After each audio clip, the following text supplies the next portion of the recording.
నమస్తే అన్న, అందరికీ నమస్కారం.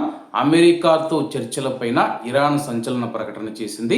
వివరాల్లోకి వెళితే ఇరాన్ విదేశాంగ మంత్రి అబ్బాస్ అరాక్చి మాట్లాడుతూ మధ్యవర్తుల ద్వారా ఇరు పక్షాల మధ్య అంటే ఇరాన్ మరియు అమెరికా మధ్య సందేశాలు కొనసాగుతూ ఉన్నప్పటికీ ఇరాన్ ప్రస్తుతం అమెరికాతో చర్చలు జరపడం లేదని అన్నారు. ఇరాన్ ప్రభుత్వ టెలివిజన్తో మాట్లాడుతూ కొనసాగుతూ ఉన్న సంప్రదింపులను చర్చలుగా పరిగణించకూడదని చెప్పేసి అరాక్చి అన్నారు.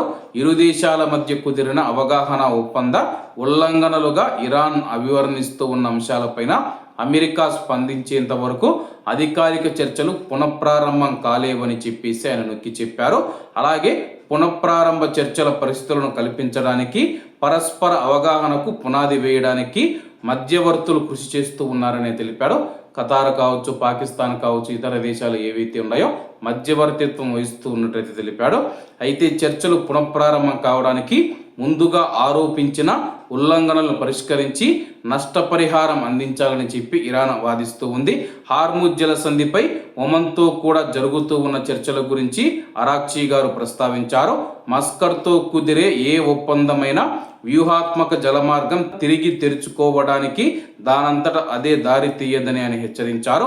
హార్ముజ్ను తిరిగి తెరవడానికి ముందు అదనపు షరతులను నెరవేర్చాలని, ఈ షరతులను ఇప్పటికే మధ్యవర్తుల ద్వారా అమెరికాకు తెలియజేశామని చెప్పి తెలిపారు.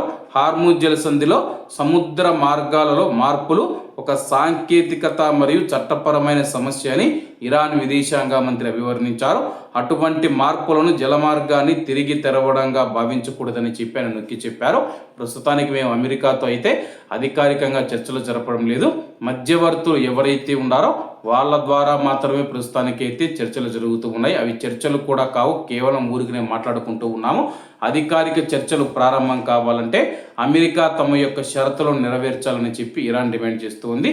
మరి అమెరికా ఏ విధంగా స్పందిస్తుందో వేచి చూడాల్సి ఉంది. కాబట్టి అందరూ బాగుండాలి, అందులో మనం ఉండాలి. అందరికీ నమస్తే అన్న, జై హింద్.